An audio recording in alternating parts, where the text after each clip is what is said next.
Good morning. CCV അവതരിപ്പിക്കുന്ന coffee with കാൻഡിഡേറ്റ്സിൽ നമ്മൾ എന്നുള്ളത് പഴയന്നൂർ ബ്ലോക്ക് പഞ്ചായത്തിൻ്റെ കീഴിൽ പൈങ്കുളം ഡിവിഷനിലെ NDA സ്ഥാനാർത്ഥി കുന്നത്ത് രാമചന്ദ്രേട്ടൻ്റെ കൂടെയാണ്. നമസ്കാരം. നമസ്കാരം. എന്തൊക്കെയാണ് ഇലക്ഷൻ പ്രവർത്തനങ്ങൾ? എങ്ങനെയൊക്കെ ഇലക്ഷൻ പ്രവർത്തനങ്ങൾ വളരെ മുന്നിലാണ്. മറ്റ് കക്ഷികളെ അപേക്ഷിച്ച് BJP NDA മുന്നണി വളരെ മുന്നിലാണ്. അതായത് മറ്റുള്ളവർക്ക് ശരിക്ക് ഒരു ഞെട്ടൽ ഉളവാക്കിക്കൊണ്ട് തന്നെയാണ് ഇത്തവണ BJP പാഞ്ഞാൾ പഞ്ചായത്തിൽ മുന്നേറ്റം നടത്തുന്നത്. അതുപോലെ ബ്ലോക്ക് ഡിവിഷനുകളിലും അങ്ങനെ തന്നെയാണ്. അതായത് വളരെ ഈസി ഓവറാണ് എന്ന് പറഞ്ഞ വലിയൊരു ശുഭപ്രതീക്ഷയുണ്ട്. വളരെ ഒരുപാട് പ്രത്യേകിച്ച് കേരളത്തിൽ തന്നെ വലിയൊരു ചലനം സൃഷ്ടിക്കും. അതിന്റെ ശരിക്കുള്ള ഒരു പ്രകമ്പനം പാഞ്ഞാൾ പഞ്ചായത്തിൽ ഉണ്ടാവും എന്നുള്ളൊരു കാര്യത്തിൽ യാതൊരു തർക്കവുമില്ല. അത് നമ്മൾ അനുഭവിച്ചറിയേണ്ട വരും ദിവസങ്ങൾ. രാമചന്ദ്രനെ സംബന്ധിച്ചോളം ഒരു പൊതുപ്രവർത്തനങ്ങളിലേക്ക് എത്തിയത് ഇങ്ങനെ ഒരു സ്ഥാനാർത്ഥിത്വം എങ്ങനെയാണ് എത്തിപ്പെട്ടത്? ഞാൻ ഈ പാർട്ടിയുടെ പാഞ്ഞാൾ പഞ്ചായത്ത് കമ്മിറ്റി പ്രസിഡന്റാണ് BJPയുടെ. നമ്മൾ പ്രധാനപ്പെട്ട അതായത് ആളുകളെ ഒക്കെ സജ്ജമാക്കി, ബന്ധപ്പെട്ട ആളുകളെ അല്ലെങ്കിൽ നമ്മൾ ആ പ്രാധാന്യം അനുസരിച്ച വാർഡുകളിൽ ആളുകളെ നിശ്ചയിച്ച് നിയമിച്ച് ഭേദഗതികൾ വരുത്തി അങ്ങനെ മുന്നേറുന്ന അവസരത്തിൽ ആണ് നമ്മുടെ ഈ പൈങ്കുളം ഡിവിഷൻ ജനറൽ വിഭാഗ കാറ്റഗറി ആയിട്ട് വരുന്നത്. അപ്പോൾ പിന്നെ അവിടെ ഇപ്പം എല്ലാവർക്കും നമ്മുടെ ഈ നാട്ടിൽ ഈ പൈങ്കുളം ഡിവിഷനിൽ പ്രത്യേകിച്ചും വളരെ സുപരിചിതനായിട്ടുള്ള ആളാണ് ഞാൻ. അതായത് ഞാൻ പറയേണ്ട കാര്യമല്ല, നാട്ടുകാർ ഞാനൊന്ന് സൂചിപ്പിച്ചു എന്ന് മാത്രം.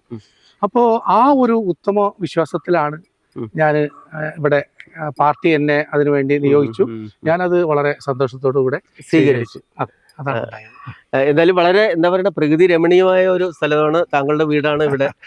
ഇങ്ങനെ ഒരു ഗ്രാമത്തിൽ എത്ര കാലമായി ഇപ്പൊ ഇവിടുത്തെ നാട്ടുകാരനാണോ? ഞാൻ ഇവിടെ ജനിച്ചു വളർന്ന ആളാണ്. കുറച്ചു കാലം ഞാൻ മറ്റ് പല ജില്ലകളിലും ഒരു പ്രമുഖ പത്രത്തില് ഞാൻ വർക്ക് ചെയ്യായിരുന്നു. മലയാള മനോരമ പത്രത്തിലെ ജോലിക്കാരനായിരുന്നു. ഒരു 27 വർഷം ഞാൻ മലയാള മനോരമയിൽ ജോലി ചെയ്തിട്ടുണ്ട്. 25 വർഷം മനോരമയിലും ഒരു 6 വർഷം മംഗളം പബ്ലിക്കേഷനിൽ ജോലി ചെയ്തു. അതുകൊണ്ട് തന്നെ ഒരു മാധ്യമ പ്രവർത്തകനായിരുന്നു. പബ്ലിക്കിന്റെ ഒരുപാട് ജില്ലകളിൽ ജോലി ചെയ്യാൻ സാധിച്ചത് കൊണ്ടും ഒക്കെ ഒരുപാട് പൊതുജന അഭിമുഖീകരിക്കുന്ന പ്രശ്നങ്ങളൊക്കെ സാധിച്ചിട്ടുണ്ട്. അത് ഒരു സത്യമാണ്. ഒരുപാട് അനുഭവങ്ങൾ ഉണ്ടായി.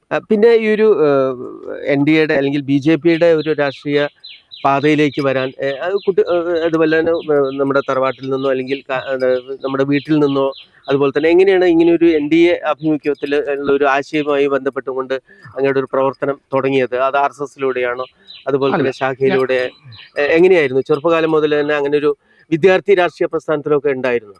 വിദ്യാർത്ഥി രാഷ്ട്രീയ പ്രസ്ഥാനത്തിൽ അന്ന് ചെറിയ രീതിയിലുണ്ടായിരുന്നെങ്കിലും നമ്മൾ വളർന്ന് നമ്മൾ ഈ മറ്റു പല സംസ്ഥാനങ്ങളിലും ജോലി ചെയ്തു, അല്ലെങ്കിൽ നമ്മുടെ പല ജില്ലകളിലും ജോലി ചെയ്തു. അപ്പോൾ ആ ഒരു അവസരം ലഭിച്ച സാഹചര്യത്തിൽ മറ്റു പല പാർട്ടികളെയും വിലയിരുത്താൻ സാധിച്ചു. പ്രത്യേകിച്ച് മാധ്യമത്തിൽ രംഗത്താകുമ്പോൾ സാധിച്ചു. അപ്പോൾ അതിൽ നിന്ന് വർഷങ്ങളോളം നമ്മൾ നിരീക്ഷിച്ചതിന് ശേഷമാണ് നമ്മുടെ പ്രധാനമന്ത്രി ആദരണീയ മോദിജിയുടെ ഒരു ഇതിലേക്ക് എത്തിപ്പെടുന്നത്. അദ്ദേഹത്തിന്റെ ഓൾ ഇൻ ഓൾ, അതൊന്ന് ലോക നേതാവായി മാറിയിരിക്കുകയാണ്. എല്ലാ ആളുകളും അംഗീകരിക്കുന്ന അല്ലെങ്കിൽ എല്ലാ അന്തർദേശീയ തലത്തിൽ അംഗീകരിക്കുന്ന ഒരു ലെവലിലേക്ക്. അപ്പൊ ആ തുടക്കം മുതലേ ഒരു നിരീക്ഷിച്ച കാര്യം ആണ്. ഞാൻ എത്ര വർഷമായിട്ടുണ്ടാവും?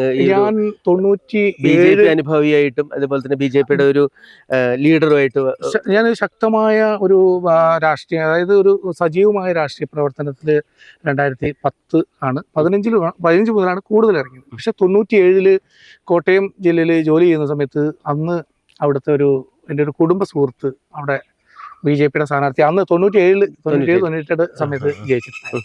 അപ്പൊ അവർക്ക് വേണ്ടി അന്ന് എനിക്ക് വർക്ക് ചെയ്യാൻ സാധിച്ചു. അപ്പൊ അന്ന് മുതലേ ഞാൻ ഒരു BJP അനുഭാവിയാണ്. എന്ന് കഴിഞ്ഞാണ് ലീഡർഷിപ്പിലേക്ക് വന്നത്. ഇപ്പൊ ഇവിടെ പാഞ്ഞാൾ പഞ്ചായത്തിന്റെ പ്രസിഡന്റ് ഒക്കെ ആണല്ലോ ഇപ്പൊ BJP മണ്ഡലം പ്രസിഡന്റ് അല്ലെ? പഞ്ചായത്ത് കമ്മിറ്റി പ്രസിഡന്റ് ആണ്.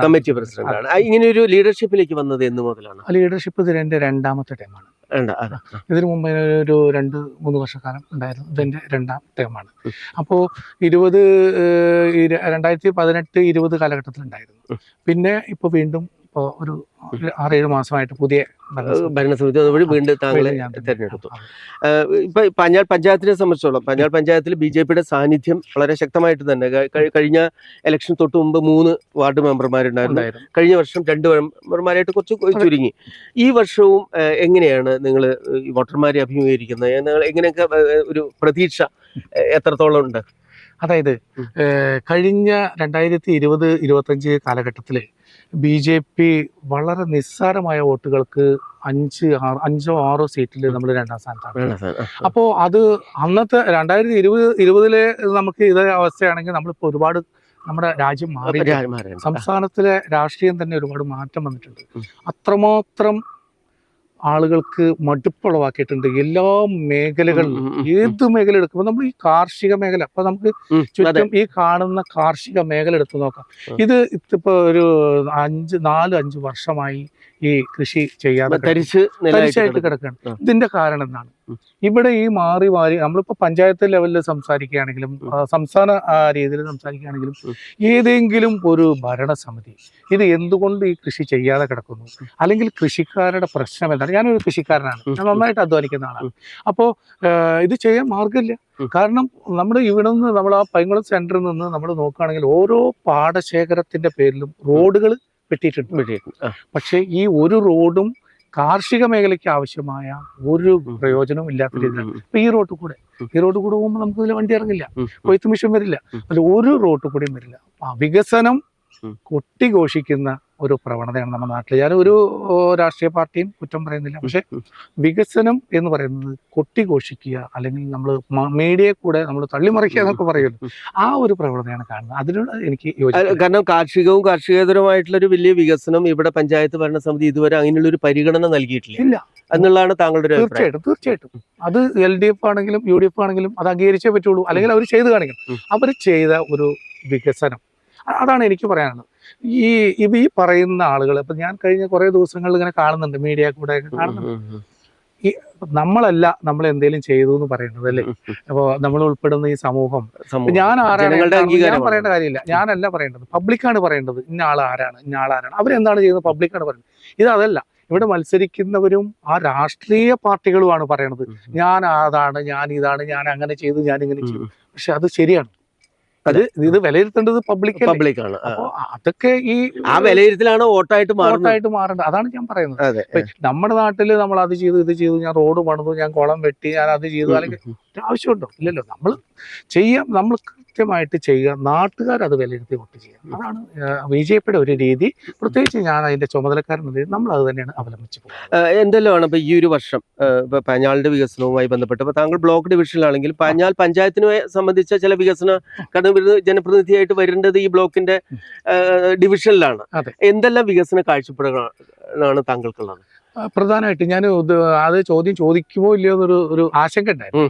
അതായത് കാരണം നിങ്ങൾ മുന്നോട്ട് വെക്കുന്ന ആശയം, അതുപോലെ തന്നെ പ്രകടന പത്രിക എന്താണെന്നുള്ളതാണ് ജനങ്ങൾക്ക് ബോധ്യപ്പെടുത്തുന്നത്. BJP പ്രധാനമായിട്ടും നമ്മൾ ഉദ്ദേശിക്കുന്ന കാര്യങ്ങൾ കാർഷിക മേഖലയ്ക്ക്, കാരണം ഇതൊരു ഗ്രാമമാണ്, കാർഷിക ഗ്രാമമാണ്. അപ്പൊ ഇവിടെ നമ്മൾ നോക്കാത്ത ദൂരം കാണാം, ചുറ്റും കൃഷിയാണ്. ഈ കൃഷി ചെയ്ത് ഇപ്പൊ തന്നെ കൃഷി ചെയ്ത ആളുകൾ ഇപ്പൊ ഈ പാടത്ത് വരുമ്പോൾ ഞാൻ കൃഷി ഇത്തവണ ചെയ്തിട്ടില്ല. അത് കാരണം ഇതാണ് എന്നും പ്രശ്നങ്ങളും ബുദ്ധിമുട്ടുകളാണ്. അപ്പോൾ അതിൽ നിന്ന് പാഠം ഉൾക്കൊണ്ട് ശരി നമുക്ക് കുറച്ച് ബ്രേക്ക് എടുക്കാന്ന് വിചാരിച്ചു. അപ്പൊ നമ്മളിപ്പോ ഉദ്ദേശിക്കുന്നത് കാർഷിക മേഖലയ്ക്ക്, തൊഴിൽ മേഖലയ്ക്ക്, ഈ മാറി ഭരിച്ച ഈ പഞ്ചായത്ത് ഭരണസമിതി LDF ആണെങ്കിലും UDF ആണെങ്കിലും ഒരു 50 പേർക്ക് തൊഴിൽ കൊടുക്കാൻ പറ്റുന്ന എന്തെങ്കിലും ഒരു കാര്യം, ഞാൻ വർഷങ്ങളായിട്ട് ചോദിച്ചു വരുന്ന ഒരു കാര്യമാണ്. ഒരു 50 പേർക്ക് തൊഴിൽ കൊടുക്കാൻ പറ്റുന്ന എന്തെങ്കിലും ഒരു കാര്യങ്ങൾ അവർക്ക് കാണിക്കാനില്ല. പിന്നെ ഒരുപാട് ബ്ലോക്കിന്റെ ആണെങ്കിലും പഞ്ചായത്തിന്റെ ആണെങ്കിലും ഒരുപാട് കെട്ടിടങ്ങൾ നമുക്ക് ചുറ്റും കാണാൻ പറ്റും. ഈ പൈങ്കുളം സെന്ററിൽ വഴിയിടം എന്ന് പറയുന്ന ഒരു പദ്ധതി ഉണ്ട്. അതുകൊണ്ട് 10-12 ലക്ഷത്തോളം രൂപ ചെലവാക്കിയാണ് അവരത് ഒരു ബാത്റൂം സമുച്ചയം എന്നാണ് പറഞ്ഞത്. ഇന്ന് വരെ അവിടെ 5 രൂപയാണ് വരുമാനം എന്ന് ആ സമീപത്തിരിക്കുന്ന ആൾ പറഞ്ഞതാണ്. എന്താണ് അതൊരു വികസനമാണ്? അല്ല. ഒരു 12 അല്ലെങ്കിൽ 15 ലക്ഷം രൂപ പണിതിട്ട് BJP അധികാരത്തിൽ വന്നാൽ ഇതുപോലുള്ള കെട്ടിടങ്ങളും പഞ്ചായത്തിന്റെയോ ബ്ലോക്കിന്റെയോ സ്ഥലങ്ങൾ തെരഞ്ഞുപിടിച്ച് അവിടെ കേന്ദ്ര പദ്ധതികൾ തൊഴിൽ മേഖലയിലായാലും കാർഷിക മേഖലയിലായാലും അല്ലെങ്കിൽ സ്റ്റാർട്ടപ്പ് പോലെയുള്ള കാര്യങ്ങളും വനിതകൾക്കോ അഭ്യസ്തവിദ്യരായിട്ട് വനിതകൾ ഒരുപാട് ആയിരക്കണക്കിന് യുവാക്കളുള്ള ഒരു പഞ്ചായത്താണ്. അപ്പോൾ അവർക്ക് തൊഴിൽ ലഭിക്കാൻ ഉതകുന്ന രീതിയിലുള്ള ഒരു പദ്ധതി ആയിരിക്കും നമ്മൾ ഈ കെട്ടിടങ്ങൾ പിടിച്ചെടുത്തുകൊണ്ട് തന്നെ നമുക്ക് സാധിക്കും. NDA മുന്നോട്ട് വെക്കുന്ന വലിയ വികസനം കാർഷിക മേഖല, കുടിവെള്ള പദ്ധതി, തൊഴിൽ മേഖല.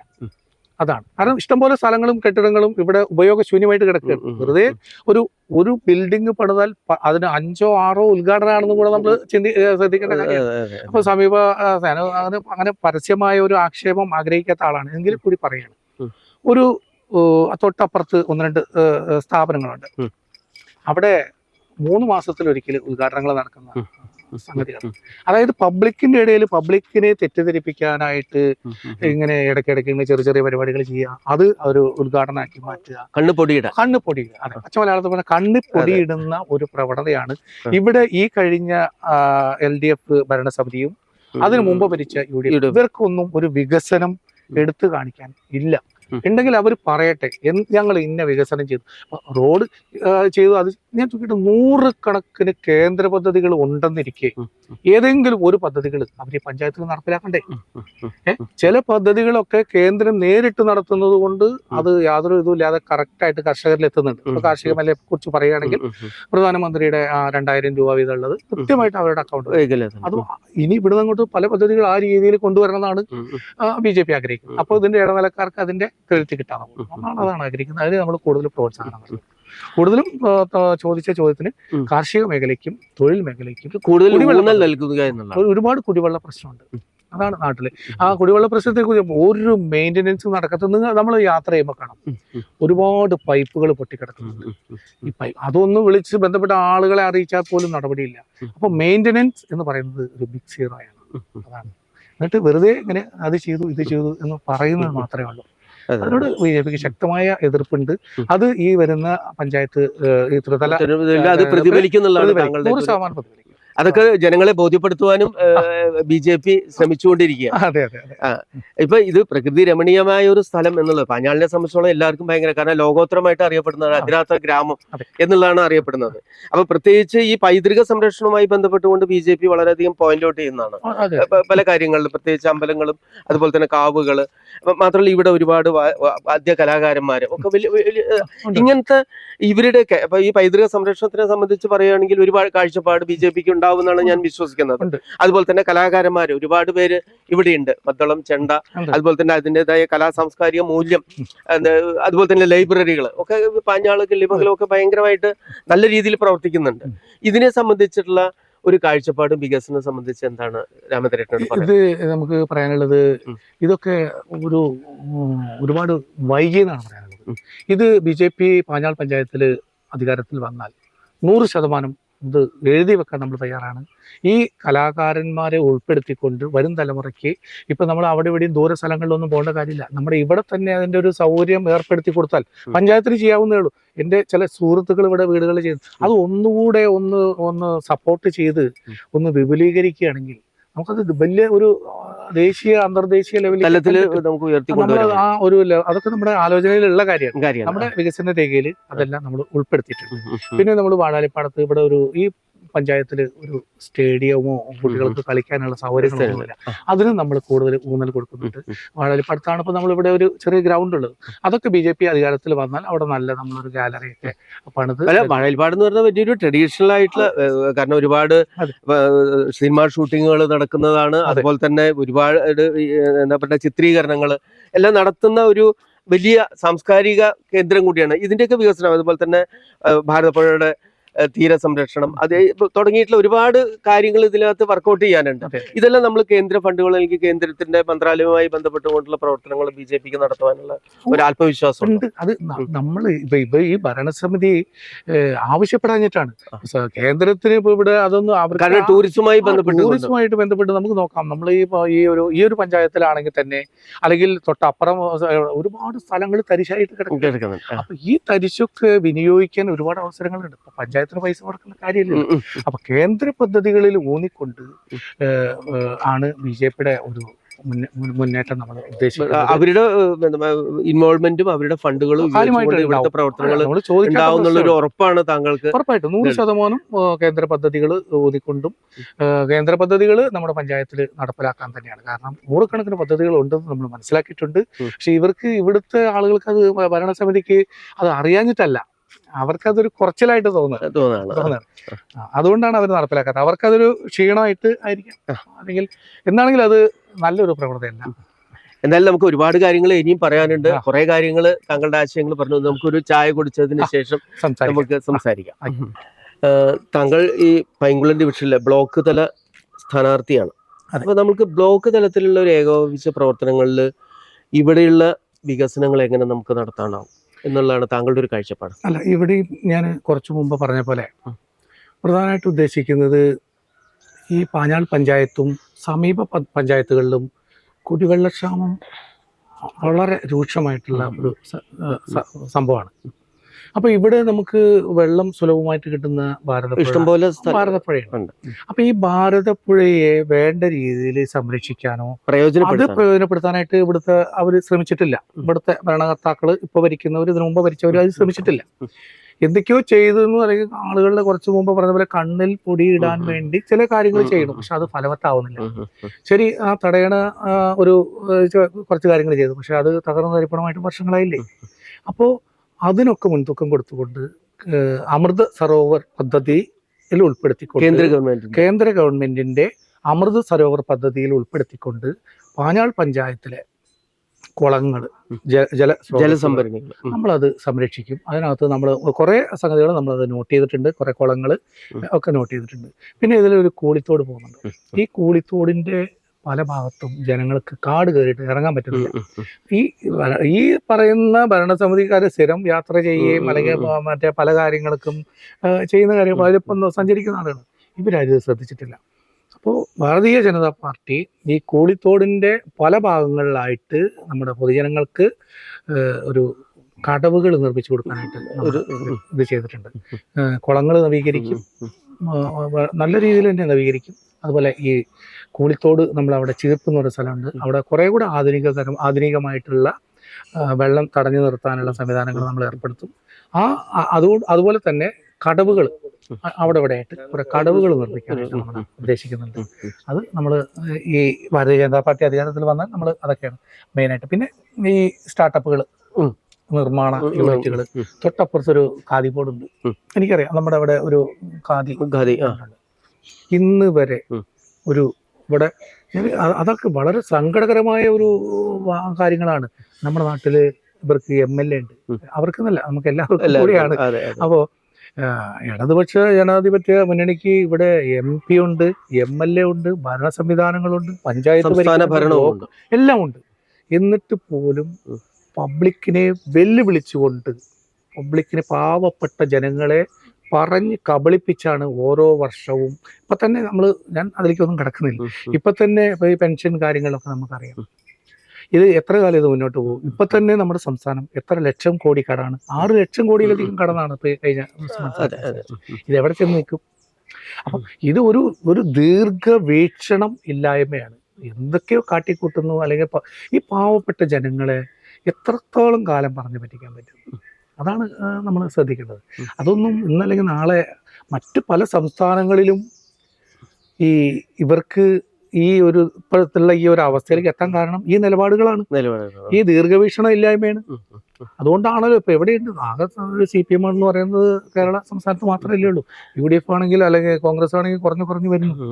അതിന്റെ കാരണം ഈ ദീർഘവീക്ഷണം ഇല്ലായ്മ തന്നെയാണ്. മനുഷ്യനെ പറഞ്ഞു പറ്റിക്കുന്ന കാലം കഴിഞ്ഞു. ഇപ്പോൾ പ്രായമായ ആളുകൾ വരെ നമ്മുടെ യൂട്യൂബ് അല്ലെങ്കിൽ വാട്സപ്പ് ഒക്കെ ഉപയോഗിക്കാൻ പഠിച്ചു. അവർ പല കാര്യങ്ങളും മനസ്സിലാക്കി ഡിജിറ്റൽ യുഗത്തിലേക്ക് മാറിക്കഴിഞ്ഞു. നമ്മൾ ഇവിടെ വീടില്ലാത്ത പ്രശ്നങ്ങൾ ഇതൊക്കെ പരിഹരിക്കുന്നതിന് വേണ്ടിയിട്ടുള്ള ഒരു തീർച്ചയായിട്ടും പ്രവർത്തനങ്ങൾ, അതിനെ സംബന്ധിച്ചുള്ള എന്താണ് താങ്കളുടെ ഒരു കാഴ്ചപ്പാട്? അതായത് ഇവിടെ ഇപ്പോ ഈ വീടില്ലാത്ത ആളുകൾക്ക് വീട് കൊടുക്കുന്നത് ഇപ്പോഴും അങ്ങനെയുള്ള ആൾക്കാരൊക്കെ ഇവിടെ ഉണ്ട്. വീടില്ലാത്ത ആളുകളുണ്ട്, കറണ്ട് ഇല്ലാത്ത ആളുകൾ നമ്മുടെ സമീപ പ്രദേശത്തുണ്ട്. ഈ നമ്മുടെ നമുക്ക് കണ്ണെത്തുന്ന അത്രയും സ്ഥലത്ത് വൈദ്യുതി ഇല്ലാത്ത വീടുകളുണ്ട്. അപ്പൊ അത്രയും ഇനി വികസനം എത്താത്ത ഒരു ഗ്രാമം തന്നെയാണ്. എന്ത് വികസനമാണ്? അല്ല, ഞാൻ ഇവര് വികസനം എന്ന് പറയുന്നുണ്ട്. എന്ത് വികസനമാണ് നമ്മുടെ നാട്ടിലുണ്ടായിട്ടുള്ളത്? ഒരു റോഡ് പോയാൽ, അപ്പൊ ഞാനൊരു ഒരു കുഴപ്പമില്ലാത്ത റോഡുണ്ട്, ചെറുതുരുത്തി ചേലക്കര ഒരു റോഡ് മാത്രമാണ് കുഴപ്പമില്ലാത്ത റോഡുള്ളത്. ആ ഫണ്ടൊക്കെ നമുക്കറിയാലോ. അപ്പോൾ എന്ത് വികസനമാണ്? ഞാൻ കുറച്ചു മുമ്പ് പറഞ്ഞ ഒന്നുകൂടെ ഞാൻ ആവർത്തിക്കാൻ ആഗ്രഹിക്കുകയാണ്. കാർഷിക മേഖലയിൽ എന്തെങ്കിലും വികസനങ്ങൾ ഉണ്ടാക്കിയിട്ടുണ്ടോ? തൊഴിൽ മേഖലയിൽ എന്തെങ്കിലും വികസനങ്ങൾ ഉണ്ടാക്കിയിട്ടുണ്ടോ? ആരോഗ്യപരമായിട്ട് ഇവരെന്തെങ്കിലും 70 വയസ്സ് കഴിഞ്ഞ ആളുകൾക്ക് പ്രധാനമന്ത്രിയുടെ ഒരു ആയുഷ്മാൻ പദ്ധതി, ആ സ്കീം പോലും നടപ്പിലാക്കാത്ത ഒരു സംസ്ഥാനമാണ് നമ്മുടെ. അത് ഇവിടെ ഈ പൈങ്കുളം ഏരിയയിലും അത് നടപ്പാക്കാൻ സാധിച്ചിട്ടില്ല. ഈ പഞ്ചായത്തിൽ സാധിക്കുന്നില്ല. അതുപോലെ തന്നെ നമ്മുടെ ഈ കുടിവെള്ള പദ്ധതി, ജൽജീവൻ മിഷൻ, ഇപ്പൊ ഈ കാണുന്നത് നമ്മുടെ ജൽജീവൻ മിഷന്റെ പൈപ്പാണ് ഇട്ടിട്ട് ഒരു 1.5 വർഷത്തോളം കാലമായി. ജൽജീവൻ മിഷന്റെ പൈപ്പാണ്. ഒരു ഇതും ചെയ്തിട്ടില്ല, അതിൽ വെള്ള സൗകര്യം ഇല്ല. അപ്പൊ ഇവര് പറയുന്നത് എന്താണ്? അത് ചെയ്തത്. പക്ഷെ നല്ല രീതിയിൽ ഉണ്ടായിരുന്ന റോഡുകൾ വരെ കുത്തിപ്പൊളിച്ച് സഞ്ചാര യോഗ്യം ഇല്ലാതാക്കി. വണ്ടികൾക്ക്, ആളുകൾക്ക് പോലും സഞ്ചരിക്കാൻ പറ്റാത്ത റോഡുകളെ കംപ്ലീറ്റ് പാഞ്ഞാൽ പഞ്ചായത്തിൽ ഇപ്പൊ വീണ്ടും കണ്ണിൽ പൊടിയിടുന്ന രീതിയിൽ യുദ്ധകാലാടിസ്ഥാനത്തിൽ ചെയ്യുന്നു. ഇത് ജനങ്ങൾക്ക് മനസ്സിലാവില്ലേ?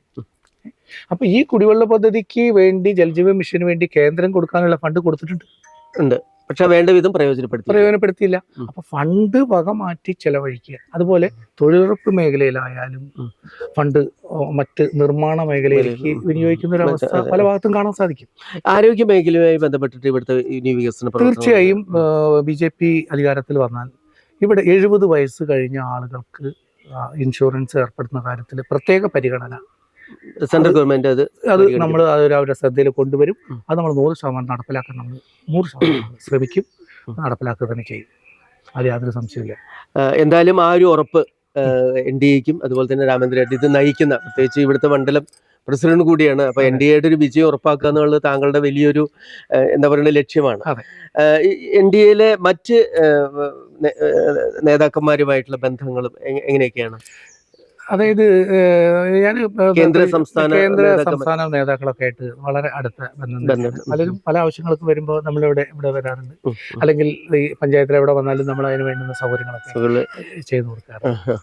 ഞാൻ ഇതിന്റെ ഇടയ്ക്ക് ഒരു ചെറിയൊരു വിഷയം, ഇവിടെ ഒരു ക്വാറിയുമായി ബന്ധപ്പെട്ട ചില പ്രശ്നങ്ങൾ ഞങ്ങളുടെയൊക്കെ ശ്രദ്ധയിൽ പെട്ടിട്ടുണ്ട്. മീഡിയാസ് പലപ്പോഴും റിപ്പോർട്ട് ചെയ്തിട്ടുള്ളതാണ്. അതിനെ സംബന്ധിച്ച് താങ്കളുടെ ഒരു അഭിപ്രായം എന്താണ്? അത് പറയുമ്പോൾ ഒരു ചിരിയാണ് വരുന്നത്. കാരണം ഇവിടെ ഒരുപാട് വികസനങ്ങളുടെ കാര്യം പറഞ്ഞ കൂട്ടത്തില് ഇവിടെ വികസിച്ചത് കോറിക്കാരാണ് വികസിച്ചത്.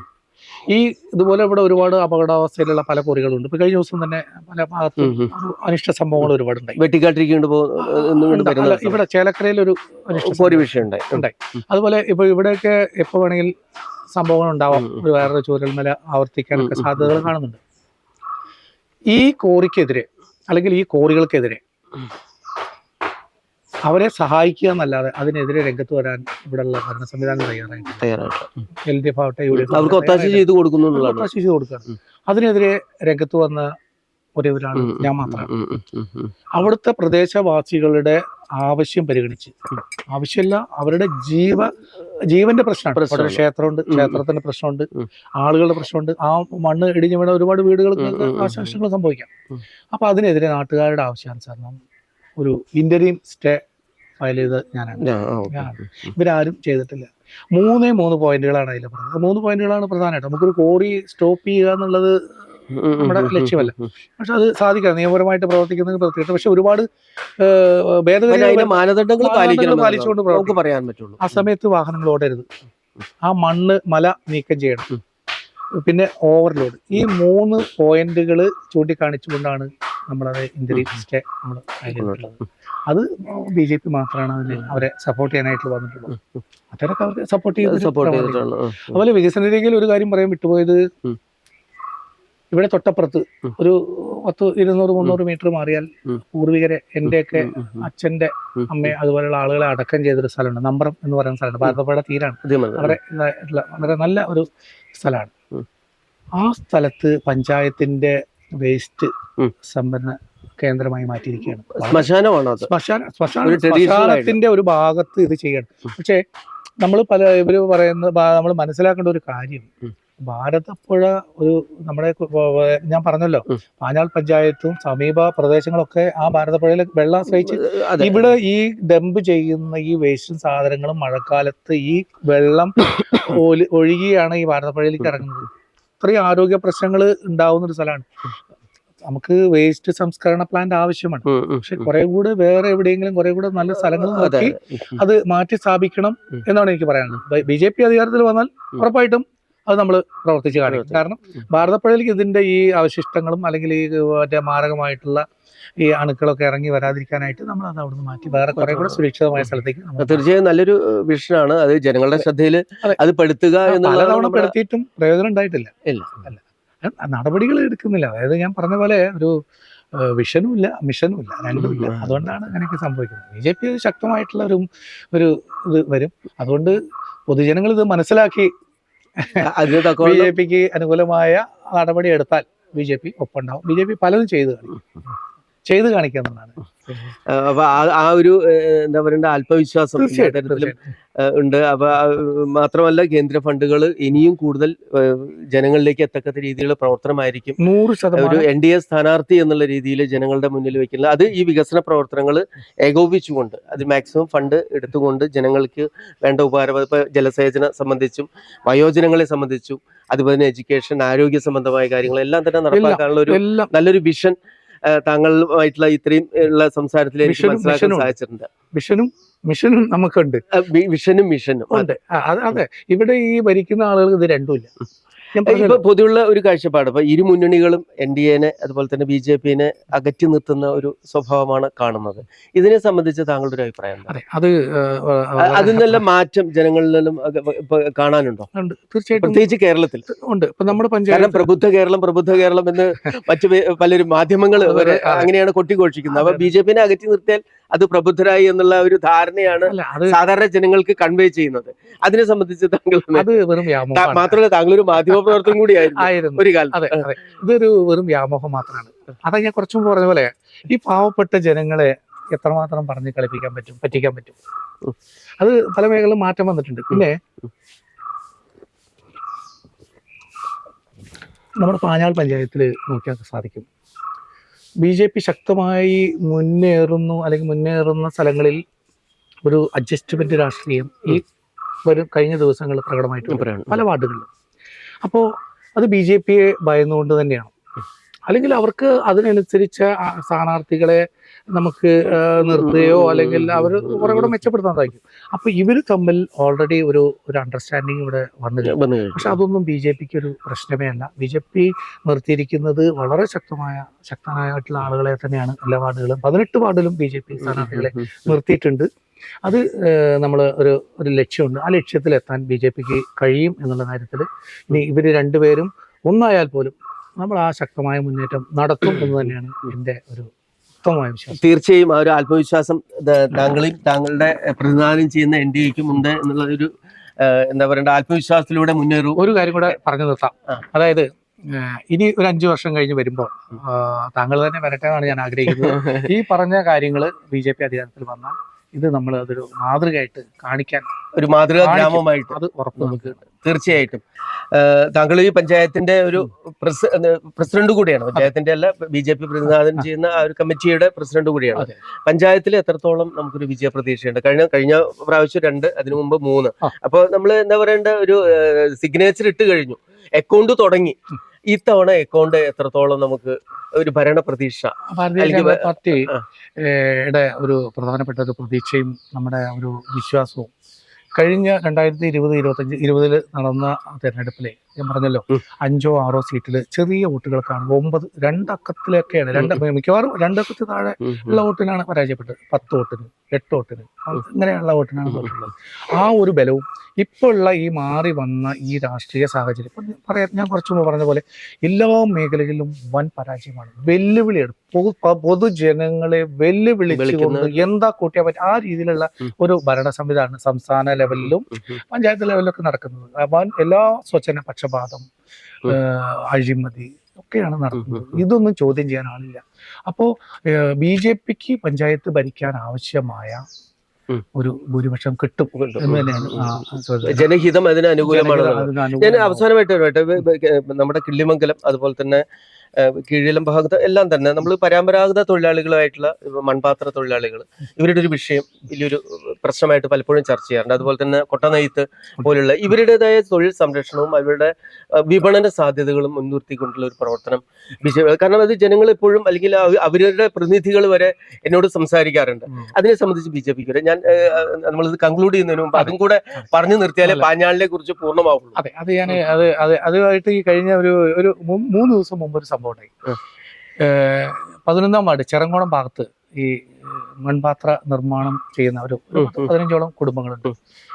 ഈ നിരന്തരമായി വർഷകാലങ്ങളായി മാറി മാറി വരുന്ന ഈ ഭരണ സംവിധാനം LDF UDF അവർക്ക് വേണ്ടുന്ന ഒരു വഴിയോ യാതൊരു അടിസ്ഥാന സൗകര്യങ്ങളും ചെയ്തു കൊടുക്കാത്തതിന്റെ പേരിൽ അവരവിടെ ബോർഡ് വെച്ചു, രാഷ്ട്രീയ പാർട്ടികൾക്ക് പ്രവേശനമില്ല, വോട്ട് ബഹിഷ്കരണം. പക്ഷേ അവസാനം അത് BJPയിലേക്ക് എത്തി. അവർ 3 ദിവസം മുമ്പേ അവിടുന്ന് ഒരു 30ഓളം പേര് BJPയിൽ വന്ന് ചേർന്നു. അത് മടുത്തുകൊണ്ടാണ്. അപ്പോൾ ആ മേഖലയെ കൂടുതൽ സംരക്ഷിക്കേണ്ട ഒരു ചുമതല അവർക്ക് വേണ്ട സുരക്ഷിതത്വം കിട്ടുന്നില്ല, അവരുടെ ആവശ്യങ്ങൾ അംഗീകരിക്കില്ല എന്നുള്ള ഒരു അതെ, അവരാരും അംഗീകരിക്കാത്തത് അവർ നമ്മളെ ആശ്രയിക്കുമ്പോൾ നമ്മളത് ചെയ്തു കൊടുക്കാൻ ബാധ്യതരാണ്. നമ്മളത് ചെയ്തു കൊടുക്കുക അവർക്ക് വേണ്ടുന്ന. അല്ലെ, കേന്ദ്രത്തിന് അതിൻ്റെതായ ചില വിഷൻസ് കേന്ദ്ര സഹായങ്ങളൊക്കെ ഇതിനകത്ത് നമുക്ക് ഇംപ്ലിമെന്റ് ചെയ്യാൻ സാധിക്കും, ഉറപ്പായിട്ടും സാധിക്കും. അത് ശരിക്കും ഒരു മാർക്കറ്റ് ഉണ്ടാവുക എന്നുള്ളതാണ്. ആ മാർക്കറ്റ് തുറന്നു.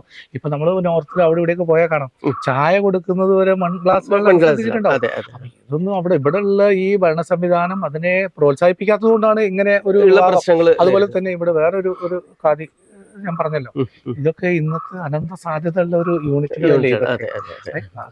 അപ്പൊ ഇതെല്ലാം ജനങ്ങളുടെ വിഷയങ്ങളാണ്. എപ്പോഴും രാഷ്ട്രീയ പാർട്ടികൾ രാഷ്ട്രീയത്തിന് അതീതമായിട്ട് ചിന്തിക്കുമ്പോഴാണ് അവർക്ക് ജനങ്ങളുടെ ഇടയ്ക്ക് ഇനി വീണ്ടും ചെല്ലാൻ സാധിക്കും. ചില മേഖലകൾ വോട്ട് ബാങ്ക് ലക്ഷ്യമാക്കിക്കൊണ്ട് ചില ഭാഗത്ത് മാത്രം പ്രത്യേക ശ്രദ്ധ പതിയുന്നുണ്ട് എന്നുള്ളത് കൂടെ നമ്മൾ ഈ കാര്യത്തിൽ കൂട്ടി വായിക്കേണ്ടതാണ്. ചില യൂണിറ്റുകളെ അവോയ്ഡ് ചെയ്യുകയും ചില ഏരിയ വോട്ട് ബാങ്ക് ലക്ഷ്യമാക്കിയിട്ട് പ്രവർത്തിക്കുന്നതാണ്. എല്ലാവരും ഒന്നായി കണ്ടാൽ ഈ പ്രശ്നങ്ങൾ കഴിഞ്ഞു. ഇതൊന്നും അത്ര ബുദ്ധിമുട്ടുള്ള കാര്യമല്ല. കുറച്ചുകൂടെ ഈ പറഞ്ഞ പോലെ ഒരു ദീർഘവീക്ഷണത്തോടു കൂടെ നേരിട്ടാൽ എല്ലാവർക്കും വളരെ സുഖമായി സന്തോഷം. തീർച്ചയായും ആ ഒരു ആത്മവിശ്വാസം താങ്കളെ പ്രസ്ഥാനത്തിനെയും താങ്കളെയും വിജയത്തിലെത്തി എത്തിക്കട്ടെ.